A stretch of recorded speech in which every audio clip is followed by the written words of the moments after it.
লা ইয়াদখুলুল জান্নাতা আহাদুন ফি কালবিহি মিসকালা হাববাতিন মিন খারদালিন মিন কিবর, যার অন্তরে সরিষা সমপরিমাণ সামান্যতম অহংকার রয়েছে সে জান্নাতে যাবে না। পরের বাক্যে তিনি বললেন, এইটা যেমন কঠিন পরেরটা তেমন সহজ, এই বাক্য যেমন কঠিন পরের বাক্য তেমন সহজ। আগের বাক্য দ্বারা মনে হচ্ছে পৃথিবীর কেউ জান্নাতে যাবে না। কার অন্তরে সরিষার সমপরিমাণ অহংকার নেই এমন মানুষ খুঁজে পাওয়া কঠিন, কোনো কোনো সময় তার হয়েই যায়। তাই রাসূল সাল্লাল্লাহু আলাইহি সাল্লাম পরের বাক্যে বলেন, লা ইয়াদখুলুন নার মান কানা ফি কালবিহি মিসকালা হাববাতিন মিন ঈমান, যার অন্তরে সরিষা সমপরিমাণ ঈমান রয়েছে ও জাহান্নামে যাবে না। যার অন্তরে সরিষা সমপরিমাণ ঈমান রয়েছে সে জাহান্নামে যাবে না। যার অন্তরে সরিষা সমপরিমাণ ঈমান রয়েছে সে জাহান্নামে যাবে না। ওইটা যেমন কঠিন এইটা তেমন সহজ। সম্মানিত মসজিদের মুসল্লি, এটা আবার বাংলাদেশ, ভারত, বাংলাদেশ, পাকিস্তানের মানুষের জন্মই হচ্ছে শিরকের উপরে।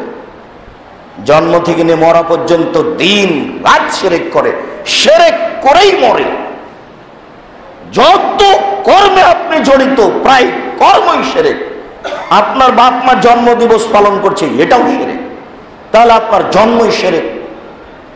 শিরক করলে ঈমান থাকে না।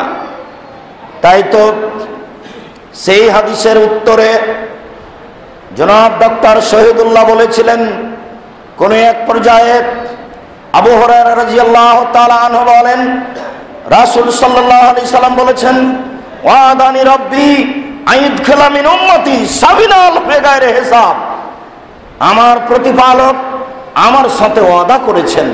আমাদের নবী মুহাম্মদ সাল্লাল্লাহু আলাইহি সাল্লাম বলেন, আমার প্রতিপালক আমার সাথে ওয়াদা করেছেন যে আমার উম্মতের ৭০,০০০ মানুষকে বিনা হিসাবে জান্নাতে দিবেন।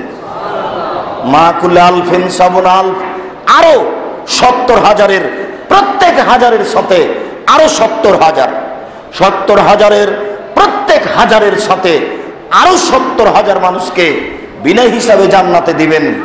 এই কথা বলার পরে রাসূল সাল্লাল্লাহু আলাইহি সাল্লাম আরো একটি কথা বললেন, সেটি হলো এই, তিনি বললেন, সুম্মা সালাসা হাসায়াতিন মিন হাসায়াত রাব্বি, আমার প্রতিপালক এরপরে ৩ অঞ্জলি মানুষ জাহান্নাম থেকে বের করে জান্নাতে দিয়ে দিবেন। আমার প্রতিপালক ৩ অঞ্জলি মানুষ জাহান্নাম থেকে নিয়ে জান্নাতে দিয়ে দিবেন। তখন ডক্টর শহীদুল্লাহ মাওলানা আব্দুল্লাহিল কাফি আল কুরাইশি রাহিমাহুল্লাহকে বলেছিলেন, জনাব আল্লাহর হাত কি ছোট? জাহান্নামের চেয়ে তো আল্লাহর হাত বড়। এ কথাই সত্য, জাহান্নাম যত বড় আল্লাহর হাত তার চেয়ে অনেক অনেক অনেক বড়।